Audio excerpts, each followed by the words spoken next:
One of my neighbors all of a sudden decided to sell his 5 acres to another gentleman, a number of companies actually. I had moved into this house, and it was about a year after that I lived here that I noticed that my neighbors were building a 23,000 square foot home with 11 bedrooms and 14 bathrooms. I did scout out the back end of the property, and they have planted dozens of persimmon trees, which is a fruit, a type of fruit. And the purpose of the fruit, in my estimation, is to get the tax advantage for farming. It was very concerning to me because I knew that there would never be a farm worker that would ever step into that household. This is the second year, and I did talk to the developer of the house, and he suggested it would be at least another year of construction. There's a pool there, there's what looks like a dance studio. We're still wondering where they're going to park their cars. There's no garage in the place at this stage. Yes. And it looks like they're building a lake in the back to go with the persimmon trees.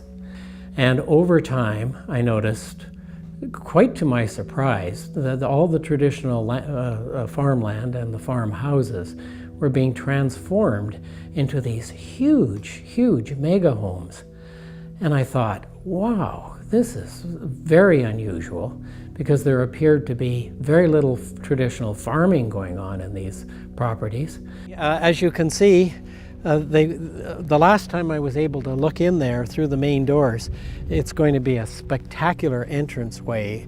It goes right up to the ceiling, and they have a spiral staircase and marble, lots of marble. It's going to be, and look at the windows on this place. Yeah, imagine how many blinds.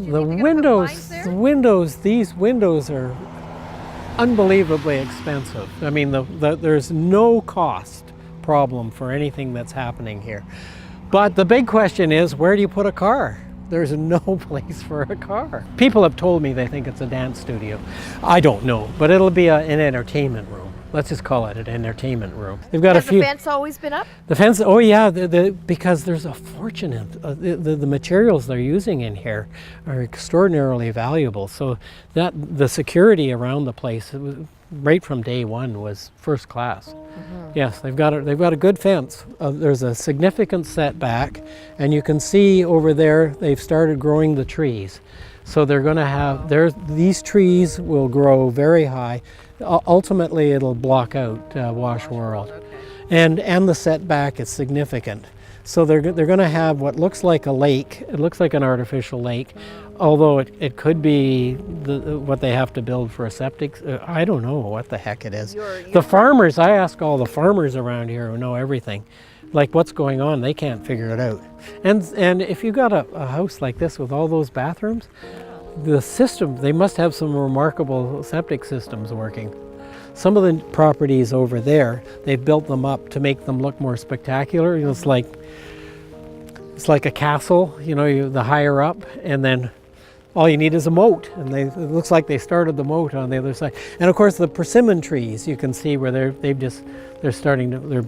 got dozens of them. That's the farming that's going to be done. Yeah, and you can see the fabulous farming that goes on these fields. Again, it's leased land, and I've forgotten the name of it's a company. So this is 5 acres. From here, yes, the property line is here, and it goes all the way to the highway. So you couldn't build this now? A year ago, you could have applied for a permit for something like this.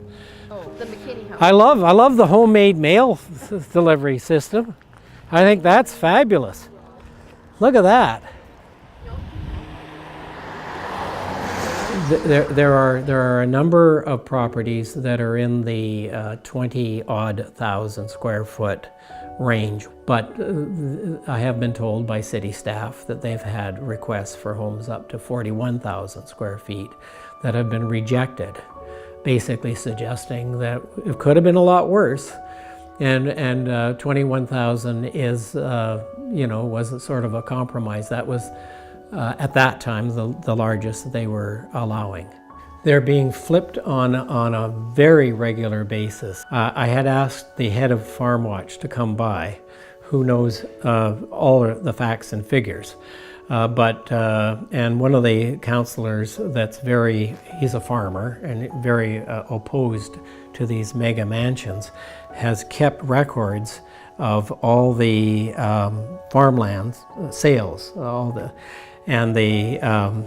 generally what you'll see is build your dream home. That seems to be, when you're buying farmland now in Richmond, you buy it and then you sell it, because you can build your dream home.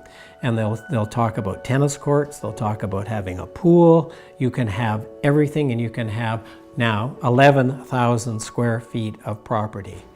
So it's all about the home. It's not about the farmland, it's not about farming. In some cases, the real estate ads will suggest you can get a tax break if you grow some blueberries in the back, which is absolutely true and fair. But the land is now turning over very rapidly. A farm that was sold for, I'm going to give you rough figures, $1 million 2 years ago, who has now been recently sold for $8 million because of the speculation and the value of getting a piece of land that you can build a mansion on. What we have seen at council meetings is primarily vested interests that have been here for a while.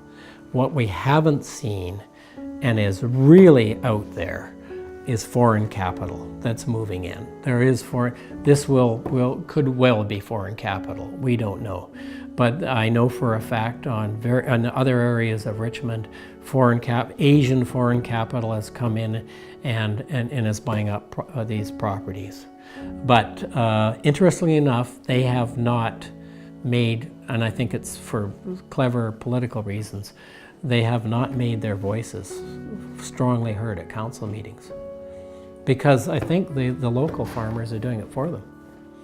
It will most certainly be an election issue. Do you think the majority of Richmond residents know what's going on with farmland?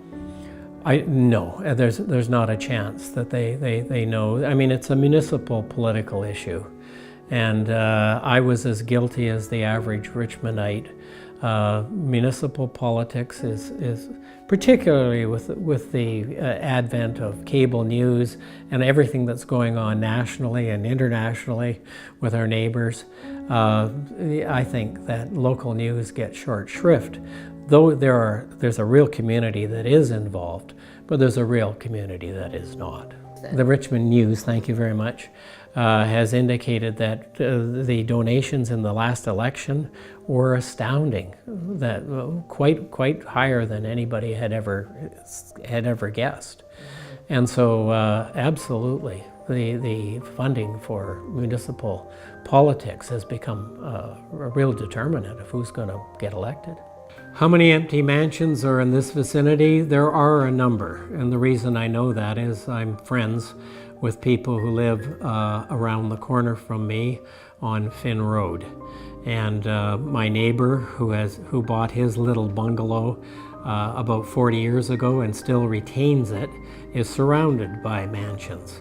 And he knows for a fact that the two mansions closest to him are unoccupied. Now, to be fair, unoccupied means there's a caretaker of some sort that watches the place, but there are no families in those two mansions. Now, many of the other ones are occupied. I know that. How many are not occupied Richmond-wide, I could not tell you. But I can tell you it is a real phenomenon, and it's as close as around the corner from where I live.